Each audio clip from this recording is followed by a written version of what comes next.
En esta oportunidad quiero agradecer la visita de la doctora eh, Victoria Otero. Ella es hematóloga del Hospital Italiano de Buenos Aires. En esta oportunidad la doctora nos va a hablar sobre el rol de obinutuzumab, un nuevo camino para el tratamiento del linfoma folicular. Por favor, quisiera que le den un aplauso para que nos pueda dar su presentación. Gracias. Que tenemos ahora disponible en primera línea. La idea de la presentación es hacer una presentación no tan extensa, con los puntos más relevantes del estudio, ¿sí? Que tienen impacto en lo que uno hace día a día en el consultorio, ¿sí? Y cómo elegimos este tipo de tratamientos, y que podamos después discutir ciertas cuestiones que tienen que ver con la droga en sí y con el linfoma folicular. Un poco para ponernos en contexto, sabemos que el linfoma folicular en estadios avanzados sintomáticos con requerimiento de tratamiento responde de manera muy buena a la inmunoterapia, que es nuestro estándar de cuidado y es lo que hacemos desde hace bastante tiempo. Sabemos que estos tratamientos de primera línea que teníamos disponibles, basados en rituximab con alguna combinación con algún terápico específico que uno puede elegir de varias opciones que hay disponibles, consigue sobrevidas libres de progresión muy prolongadas, por medianas entre 6 y 8 años, dependiendo de los estudios que uno mire. Sabemos que la tasa de sobrevida global de estos pacientes también es muy buena y que ha mejorado mucho con el advenimiento de los anticuerpos anti-CD20, y que el promedio de vida para un paciente que se diagnostica con un linfoma folicular es entre 15 y 20 años. ¿Sí? Los pacientes viven mucho tiempo haciendo tratamientos intensivos en general de su enfermedad. ¿Sí? También sabemos que hay un pequeño grupito de pacientes a los que no le va tan bien, ¿sí? Entonces, alrededor del 20% de los pacientes que se diagnostican con linfoma folicular, y que este grupo de pacientes van a tener sobrevidas globales muchísimo más cortas, de alrededor de 5 años, en comparación a 15, 20 años para los otros pacientes, y que son el grupo de pacientes que más conflicto genera en la práctica cotidiana. Lamentablemente, este grupo de pacientes no lo podemos encontrar a primera instancia antes de realizar el tratamiento, y los scores pronósticos que tenemos para definir riesgo son malos, ¿sí? Aún los scores más complejos y más sofisticados, como el MCI-P, que se ha publicado en los últimos años, vayan a encontrar ese grupo de alto riesgo en un 40%. En 40% de pacientes que queda fuera de esa categorización de alto riesgo, aún utilizando estudios moleculares. Entonces, un poco como les contaba, sabemos que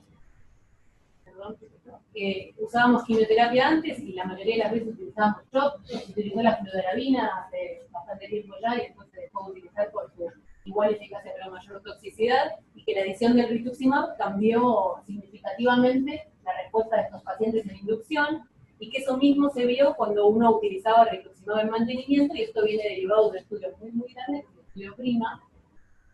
Este estudio tuvo una actualización ahora hace poquito, a finales del 2017, con un seguimiento de 10 años de los pacientes, un seguimiento muy largo, ¿sí? Y este estudio nos demuestra que el rituximab en mantenimiento mejora de manera significativa la probabilidad libre de progresión en estos pacientes. Hay dos datos que son importantes de este estudio. Uno es que a 10 años la mitad de los pacientes siguen sin necesitar nuevos tratamientos, siguen libres de progresión.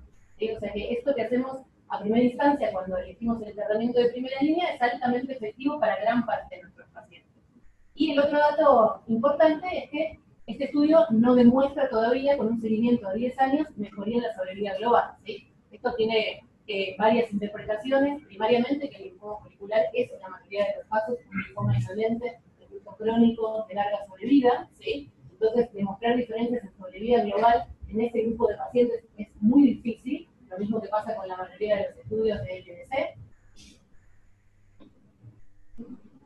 Con respecto al...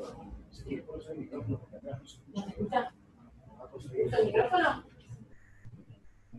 Más o menos. Lo uso.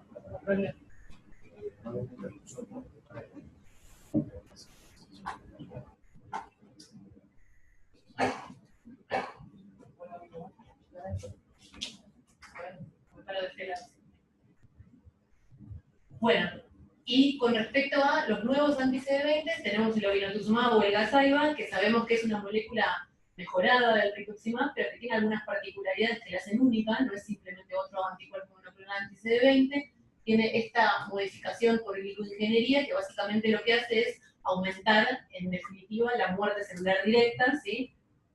y volverlo un anticuerpo más efectivo. Tenemos evidencia ya, y de esto ya un poco charlamos cuando vine la vez pasada en noviembre, que esta molécula es altamente efectiva en el folicular y esto viene derivado del estudio Gadolin. El estudio Gadolin lo que buscó fue evaluar la utilidad del obinutuzumab en combinación con bendamustina en comparación a bendamustina monoterapia en pacientes que eran refractarios al rituximab. ¿Sí? La definición de refractariedad al rituximab es arbitraria y tiene que ver con los tiempos de recaída luego del uso del rituximab o la recaída intra un esquema con rituximab. Y este estudio lo que demostró fue que obinutuzumab en combinación con bendamustina mejora de manera muy significativa la sobrevida libre de progresión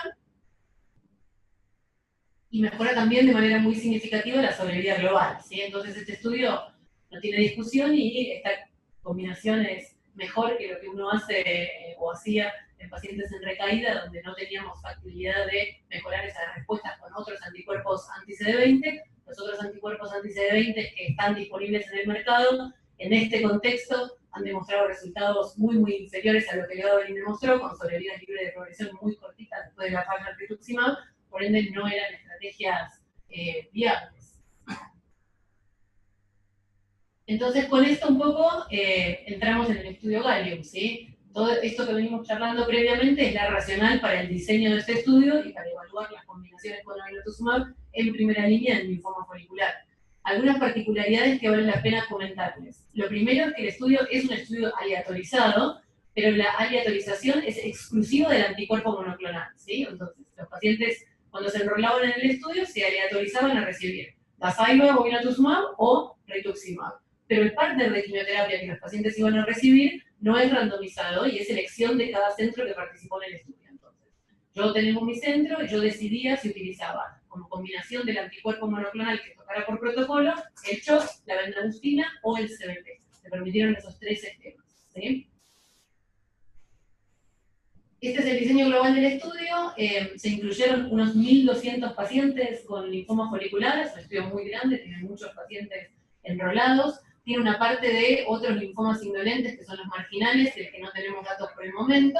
Y como criterios de inclusión se tomaron los estadios avanzados. En esto se consideraron el estadio 3, el 4 o la enfermedad 2 con masa voluminosa definida como mayor a 7 centímetros, que tengan indicación de tratamiento. La indicación de tratamiento fue definida por los criterios HELMS, que es lo que la mayoría de los grupos terapéuticos utilizan para decidir si un folicular requiere tratarse o no. Eran pacientes que estaban en buen performance, igual que en el resto de todos los estudios de investigación, y los pacientes entonces, los randomizaron entre combinaciones con obinutuzumab, al esquema que ustedes ya están acostumbrados a utilizar en recaída y parecido al LTC también, o protocolos en combinación con rituximab a las mismas dosis también que ustedes ya están acostumbrados a utilizar. Y los pacientes que obtenían por lo menos respuesta parcial podían progresar a la fase de mantenimiento. Una segunda particularidad de este estudio es que la fase de mantenimiento no tenía una duración fija, y entonces uno podía decidir si le daba 2 años de mantenimiento al paciente o le dejaba ese mantenimiento hasta la progresión. ¿Sí? Hay algunos grupos que hacen esto a nivel mundial. Los alemanes tienen cierta tendencia a prolongar el mantenimiento hasta la progresión. Este estudio fue diseñado específicamente por el grupo alemán de linfomas, entonces yo creo que eso tiene que ver un poco con eso. O sea que es un estudio que, en definitiva, emula bastante lo que la mayoría de la gente hace en la práctica cotidiana. El objetivo primario, como en la mayoría de los estudios de linfomas indolentes, fue la sobrevida libre de progresión, y después hay un montón de otros outcomes secundarios que tienen que ver con la respuesta metabólica, porque este estudio evaluó la utilidad del PET en definir respuesta, la enfermedad mínima residual, la sobrevida global, el tiempo del próximo tratamiento. Con respecto a las características de la población, que siempre es importante mirarlas para saber si los pacientes que están en el estudio son los pacientes que uno tiene en el consultorio en la práctica de todos los días, hay algunas cosas que vale destacar. La mediana de edad alrededor de 60 años, ¿sí? Y esto es bastante lo que pasa en la práctica cotidiana. La mayoría de los pacientes con linfoma folicular no son adultos jóvenes, son adultos mayores, ¿sí? Y si ustedes ven los intervalos, hay pacientes de hasta 88 años enrolados en el estudio, o sea, adultos bien mayores. Otras particularidades son que, a pesar de que se suponía que los estadio 1 no podían estar contenidos en el estudio, si uno mira la tabla, hay pacientes en estadio 1 enrolados. Esto no tiene una explicación, digamos que los autores no dieron una explicación a esto específico, pero hay un pequeño porcentaje muy menor, igual que no representan significativamente dentro de las ramas. Y después otras cosas que vale la pena destacar es que la mitad de los pacientes tenían compromiso de médula ósea al enrolamiento y más del 60% por rama tenían enfermedad extranodal y casi la mitad de los pacientes por cada rama tenían enfermedad voluminosa, o sea, alguna masa de más de 7 centímetros. Este es el outcome primario, que es la sobrevida libre de progresión, donde obinutuzumab demostró mejorar la sobrevida libre de progresión de manera significativa en comparación a las combinaciones con rituximab. Esto lo demostró en 2 puntos en el tiempo diferentes, un primer análisis en enero del 2016 y un segundo análisis un poquito más tarde. Este primer análisis fue el preespecificado por el protocolo, el análisis interino inicial, ¿sí? Y esta mejoría en sobrevida libre de progresión lo que consiguió fue un 34% de reducción en el riesgo de recaída, progresión o muerte a favor de la utilización de combinaciones con obinutuzumab. Un poco como ya charlábamos, derivado de otros estudios de folicular y de linfomas indolentes, este estudio por el momento no tiene diferencias en sobrevida global, la mediana de seguimiento es muy corta, es de alrededor de 30 meses, entonces, ¿qué tal? Ya sigo viendo caras conocidas, perdón. La mediana es muy cortita, entonces uno no espera encontrar diferencias en sobrevida global, y la verdad es que tenemos un estudio que tiene 10 años de seguimiento, que todavía no ha demostrado diferencias en sobrevida, entonces podría llegar a pasar que, aunque siguiéramos el tiempo por muchos años a estos pacientes, este outcome tampoco lo alcanzáramos, ¿sí? Un poco esto como para charlar de números y años. Como les conté yo, el análisis es bastante preliminar, entonces las medianas de sobrevida libre de progresión no se alcanzaron en ninguna de las 2 ramas de tratamiento todavía, ¿sí? Entonces se hicieron como cálculos estadísticos asumiendo que la sobrevida libre de progresión a 6 años para los esquemas que tienen R-quimioterapia,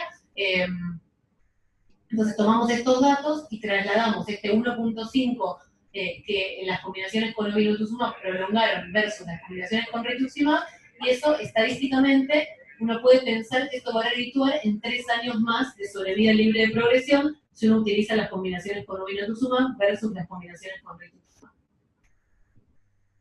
Esto con respecto a la respuesta metabólica, yo ya fui hablando en varios lugares de Lima y todos los grupos, algunos me cuentan que no tanto, pero otros me cuentan que tienen mucha dificultad de acceso al estudio PET, ¿sí? Esto la verdad es que por el momento es algo recomendado en el folicular poder evaluar la respuesta con PET-TC, a eso se llama respuesta metabólica, y este estudio, a diferencia del Gadolin, que no tenía contemplado el uso de PET, puso como parte de sus criterios la evaluación por PET y fueron a mirar específicamente qué había pasado definiendo la respuesta de esta manera. Y lo que se ve en este estudio es un poco lo mismo que habíamos visto en el Gadolin, que si uno mira la respuesta por tomografía, utilizar obinutuzumab o rituximab parece ser lo mismo, ¿sí? Parece ser que si uno mira una tomografía, los esquemas con obinutuzumab tienen la misma capacidad de conseguir remisión completa que los esquemas con rituximab. Eso pasó en el Gadolin y suscitó ciertas dudas, porque uno dice, bueno, si la respuesta es la misma, entonces ¿cómo es que la combinación y la droga es mejor? Entonces este estudio vino a respondernos un poco esta pregunta. Y vimos que si nosotros utilizamos PET para definir revisión completa, y esa revisión completa entonces es respuesta metabólica completa, los pacientes que reciben obinutuzumab tienen mucha más tasa de respuesta metabólica completa que los pacientes que reciben rituximab, y esto de manera estadísticamente significativa, ¿sí? Esto con respecto a las diferentes poblaciones, para contarles que la gran mayoría de los pacientes estaban en este grupo, que es el grupo de la bendamustina. La mayoría de los centros a nivel mundial decidieron combinar el anticuerpo monoclonal, cualquiera sea que le haya tocado por protocolo del paciente, con bendamustina, ¿sí?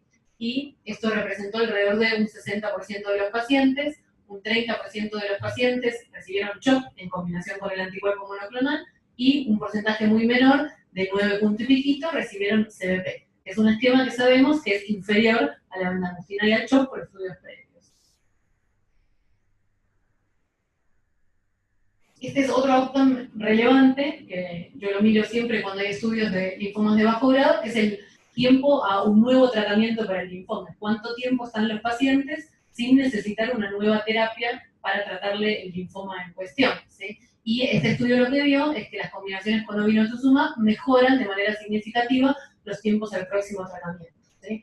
Acabo un pequeño paréntesis, que lo hice ayer también, y es que les cuento que hace un mes el NICE en Gran Bretaña decidió autorizar el uso de las combinaciones con obinutuzumab, con todos los restrictivos que son en Inglaterra, con los nuevos fármacos que tienen alto costo, y tomó en cuenta varios parámetros. El primero fue la prolongación en sobrevida libre de progresión significativa a favor del obinutuzumab.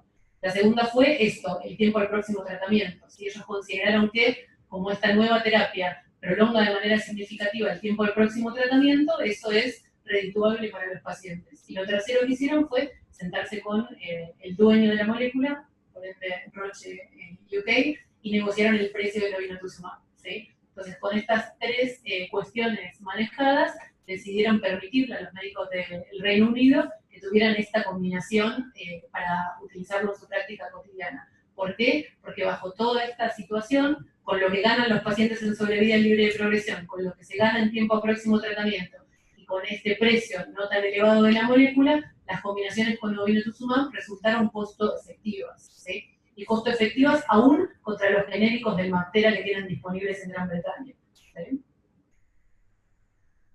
Esto es un poco como para hablar de la seguridad de la droga. Lo que uno también siempre quiere es que si uno va a utilizar un nuevo tratamiento, este nuevo tratamiento sea igual de seguro que lo que ya veníamos utilizando por lo menos, sino mejor. En general la toxicidad siempre es similar a lo que uno viene utilizando previamente, y un poco en este caso la situación es esa.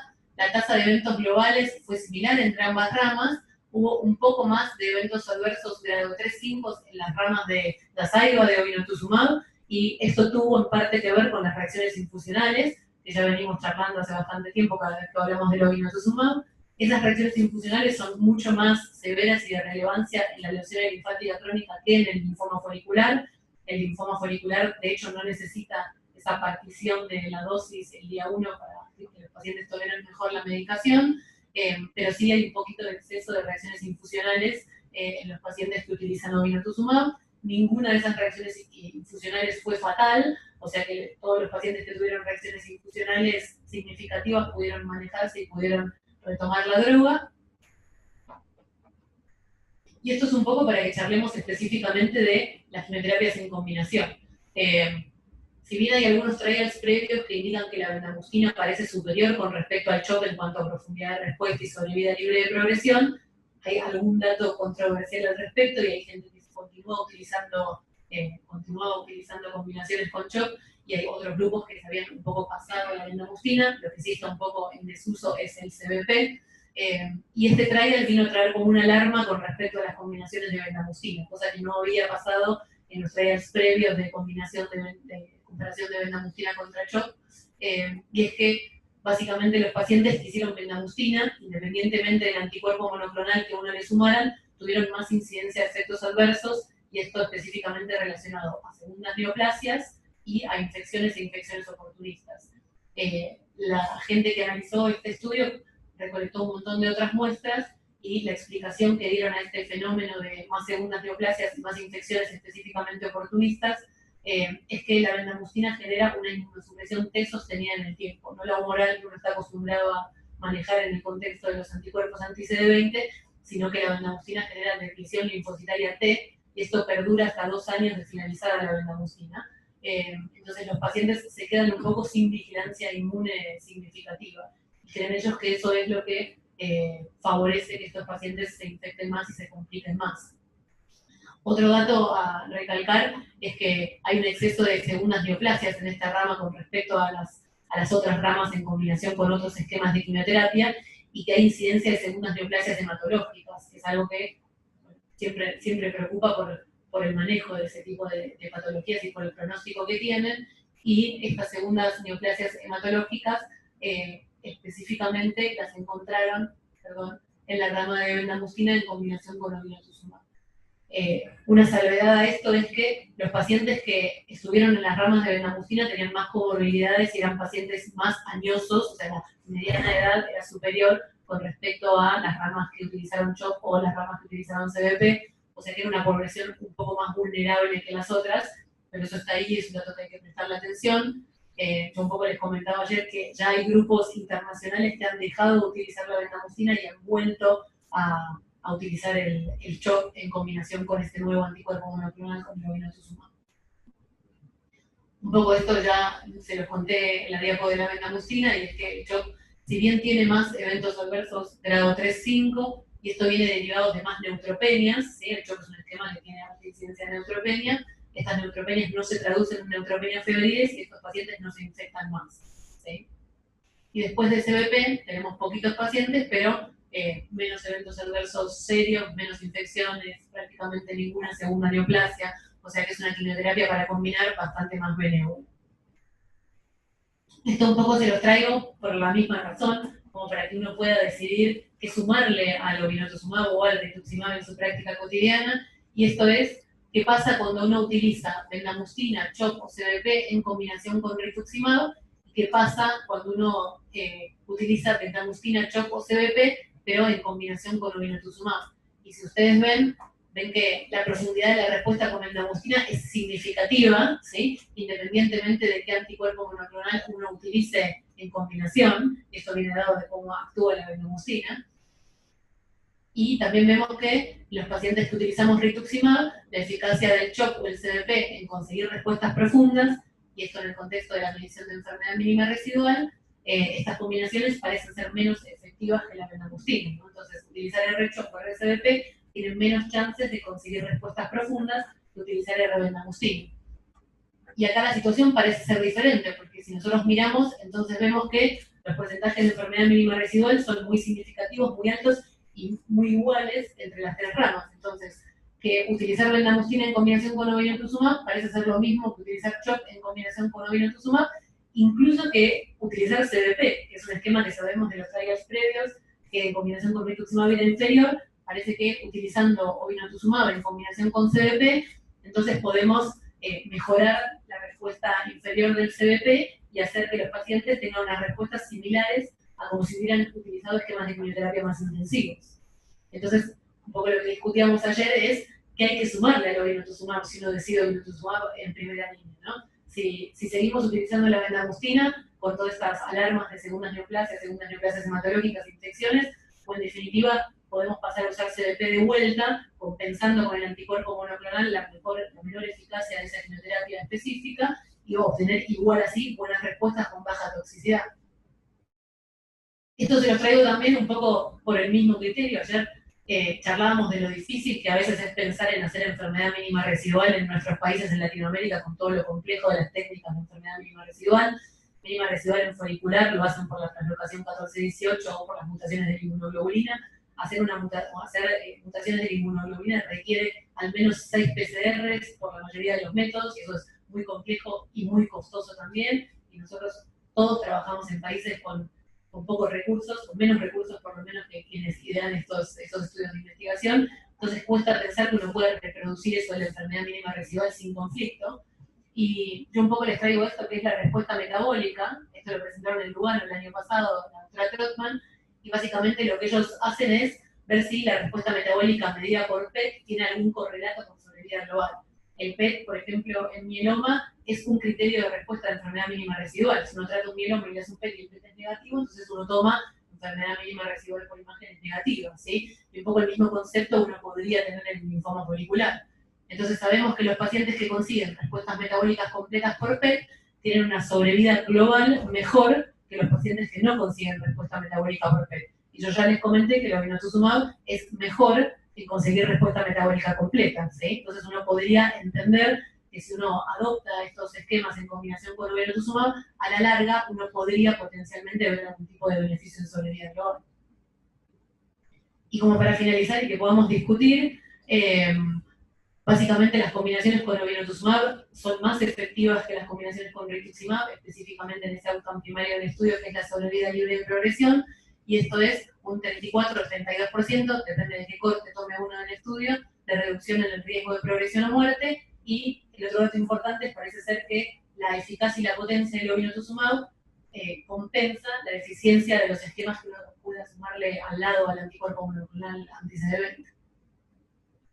Y entonces, si ya un poco les había dicho yo que el rituximab nos había cambiado la historia de la inducción en primera línea y nos había mejorado de manera significativa la evolución de estos pacientes en sobrevida libre de progresión por el uso de mantenimiento, el advenimiento del obinutuzumab mejora todavía más estos resultados que ya teníamos, que eran bastante buenos. Y muchísimas gracias.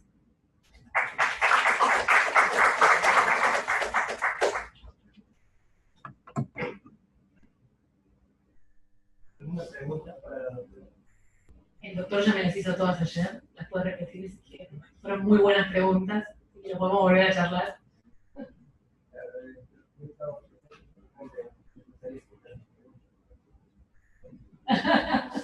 Me puse en un compromiso, perdón. Bueno, en realidad discutíamos con el tema de que el mantenimiento era muy cuestionado en algunas escuelas, por el mismo hecho de que una jornada de larga latencia, y el tema de que luego del STIL se hicieron los estudios posteriores, en los que el efecto del rituximab con mantenimiento después de la medicina no tenía efecto. Entonces, ¿es que se puede extrapolar eso? La discusión fue si, primero si vale la pena hacer mantenimiento, ¿no? Porque por esto que cuenta el doctor, hay grupos que no hacen mantenimiento en folicular. Esto es una decisión de cada grupo terapéutico. Yo creo que hay evidencia suficiente para entender que, por lo menos posterior a R-Shock, el mantenimiento es una estrategia altamente significativa. Me parece sí más cuestionable posterior a la bendamustina.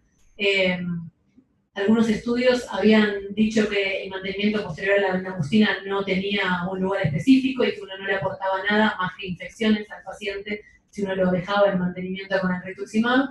Y después apareció este estudio, el STIL Maintain, que es como una prolongación, digamos, del estilo estándar que estábamos acostumbrados a escuchar. Y básicamente un poco lo que yo le contaba al doctor es que lo que ese estudio hizo fue comparar una rama de 4 años de mantenimiento versus una rama de 2 años de mantenimiento, y después hicieron una comparación retrospectiva con una cohorte que fue la del STIL original, sin mantenimiento, y terminaron definiendo que el mantenimiento igual mejora la sobrevida libre de progresión versus no mantenimiento aún después de utilizar bendamustina.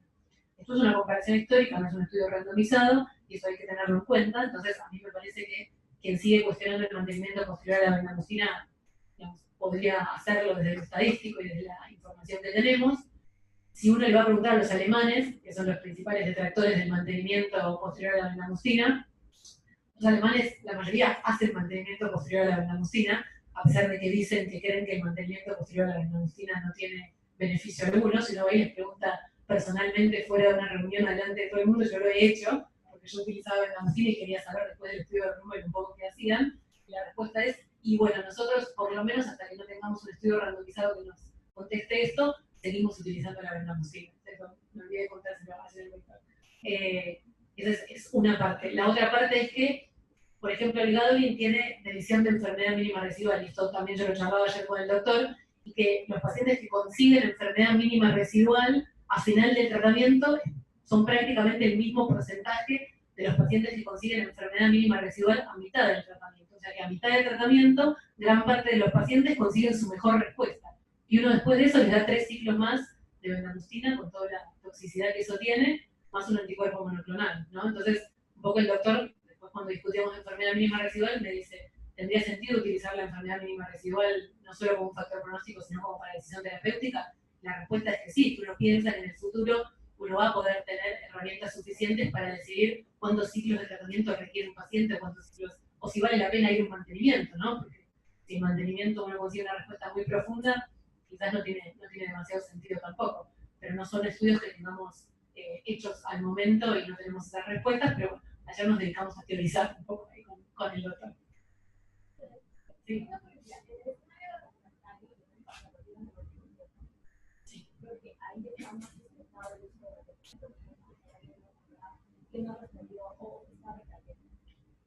tiene usted respecto a dar un trasplante solo? Sí. Y continuar con el Sí. Eso es un poco lo que pasa. Es un poco lo que pasa en el manto. Es que en el manto alguien hizo un estudio que dice que hacer mantenimiento después del trasplante es bueno y sirve, ¿sí? Acá no tenemos estudios formales con respecto a eso. Yo hago mantenimiento. Yo creo que el mantenimiento aporta. En el escenario de recaídos, ya no tengo tan en claro que un segundo mantenimiento, para quien hizo un primer mantenimiento, sea útil. Los resultados son bastante más controversiales ahí, y uno pone a un paciente después de una segunda línea a 2 años más de rituximab cada 3 meses, que tiene su carga básicamente financiera, y de otras índoles también. Creo que el trasplante sigue teniendo un rol fundamental en el paciente recaído con linfoma folicular. El tema es cuántos de los pacientes que tienen folicular y recaen son candidatos a un trasplante, porque si esto es una patología que es más frecuente en adultos mayores, la cantidad de pacientes que van a poder ir a un rescate con quimioterapia en combinación con lo que uno decida y llevarse a un autólogo van a ser un grupo menor de pacientes. Y lo otro que creo, y esto es una opinión personal, es que uno tiene que utilizar la mejor estrategia reportada al principio, porque gran parte de esos pacientes van a lograr muchos años sin necesitar nada más si uno hace eso. Un poco lo que yo decía ayer, lo que pasa en el mieloma. En el mieloma, y nosotros en los países que tenemos menos drogas disponibles, tenemos esa costumbre de guardarnos algo para después, porque nos da miedo qué vamos a hacer una vez que el paciente recaiga, ¿sí? Pero la realidad es que hay muchos pacientes que yo creo que a muy largo plazo no recayeron, y entonces uno se plantea si van a recaer efectivamente esos pacientes. Hay un 50% de pacientes que a 10 años no requieren nuevas terapéuticas. ¿Cuántos de esos pacientes las van a necesitar en los próximos años? ¿Cuántos años van a pasar hasta que necesiten nuevas terapias y cuántas drogas nuevas vamos a tener en ese tiempo, ¿no? Porque si un paciente vive 3 años más con una nueva terapia, en esos 3 años potencialmente se desarrollan otras moléculas que eventualmente no van a estar disponibles. Entonces, como concepto global, yo creo que utilizar al principio lo mejor que uno tiene me parece lógico. Me parece sumamente importante seguir considerando el trasplante como una estrategia válida a la recaída del linfoma folicular, específicamente en ese pequeño grupo de pacientes que van mal con los esquemas de primera línea y que uno sabe que va a tener una sobrevida global mucho más corta que la población global de los linfomas foliculares. Yo creo que el mantenimiento en primera sí, me lo cuestiono mucho más fuertemente en segundas revisiones.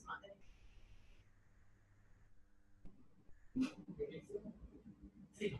En el caso de linfomas foliculares grado 3, Sí. ¿ustedes como si fuera un equivalente o como si fuera? No. Para nosotros 3B es, como para la mayoría de los grupos y guías terapéuticas, un difuso de células grandes B, y los tratamos de la misma manera.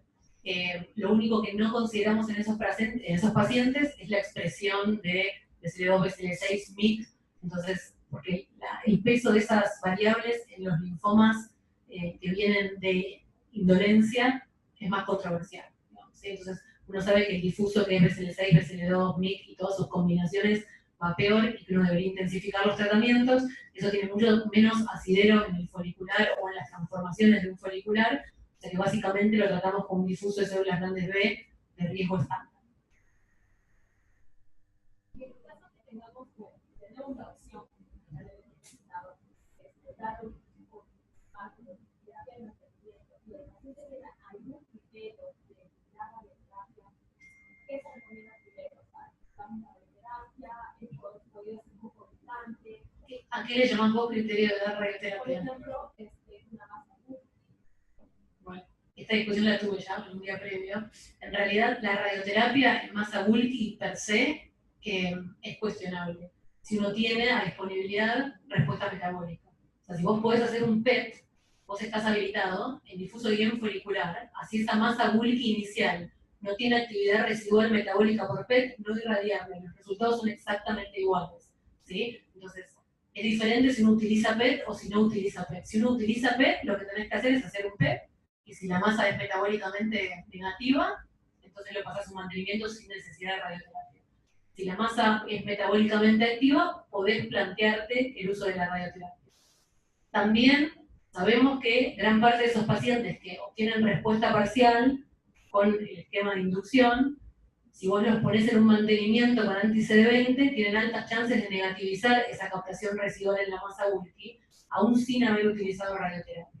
Entonces, la verdad es que nosotros no utilizamos mucho radioterapia en folicular, excepto en los estadios muy iniciales, donde digamos, uno tiene la chance de controlar la enfermedad puntual y que el paciente no recaiga y no requiera ninguna otra terapia en el resto de su vida, o sea, potencialmente curar, entre comillas, al paciente. En los otros escenarios, yo creo que la radioterapia tiene un poco menos de utilidad. Ahora, si vos no podés hacer un PET y no podés definir respuesta metabólica, y bueno, entonces queda un poco a tu criterio si lo irradias o lo pasas a un mantenimiento y ves. Yo haría la radioterapia entre la inducción y el mantenimiento. Parece que ese es el momento más correcto para llevar a un paciente a radioterapia. Yo la verdad, sinceramente, no uso mucho radioterapia, pero yo tengo acceso global a la respuesta metabólica. Yo a todos mis pacientes les puedo hacer un PET.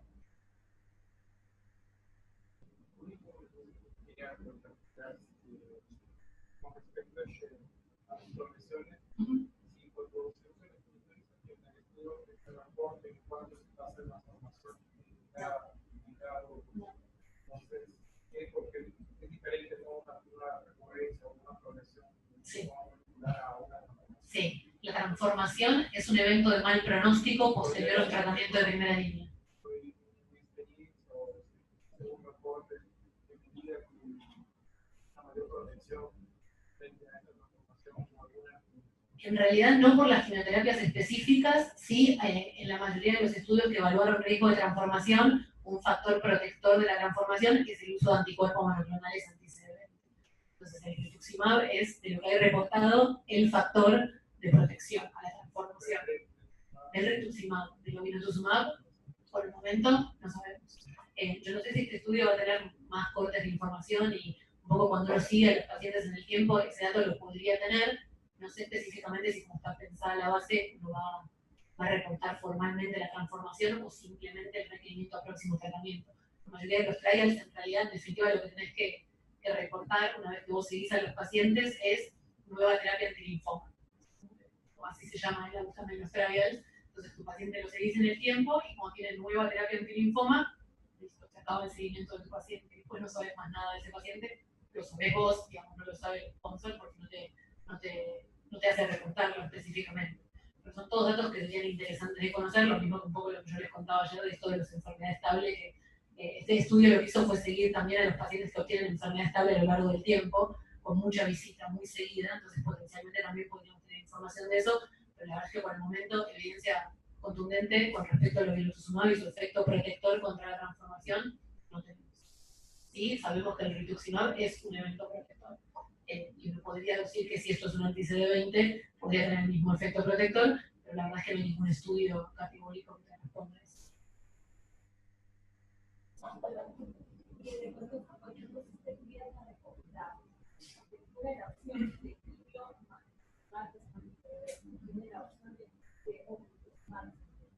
En el contexto de un documento normativo, una guía clínica, ¿usted le daría la misma categoría a ambas alternativas o se pensaría una sobre otra a la luz de A ver, yo creo que uno puede recomendar y tener en cuenta varios motivos específicos. A mí me parece que si la droga es mejor, la recomendación debería ir a favor de esa droga. Entonces, si uno entiende que la obinutuzumab es más potente, consigue más respuestas metabólicas, respuestas más profundas, más sobrevida libre de progresión y mejores tiempos a próximo tratamiento, yo creo que todo eso justificaría que uno incluya en una guía terapéutica los regímenes en combinación con obinutuzumab. También entiendo que somos una región con limitaciones económicas, entonces me parece que yo no excluiría de la primera línea los esquemas en combinaciones con rituximab, porque me parece que hay gente que no va a tener acceso al obinutuzumab y la guía tiene cierta norma de, por lo menos en mi país, de referencia de las entidades reguladoras y de lo que los médicos que tienen menos chance de estar en instituciones como estas, en formación continua y demás, seguían un poco por esas guías. Entonces yo creo que yo pondría las dos cosas. Haría una notita, como hacemos en Argentina, de que se prefiere el obinutuzumab por sobre el rituximab, ¿sí? Pero dejaría las combinaciones con rituximab dentro de las guías porque me parece que así debemos hacerlo, ¿sí? Haría la salvedad, pero dejaría las dos combinaciones dentro de la guía.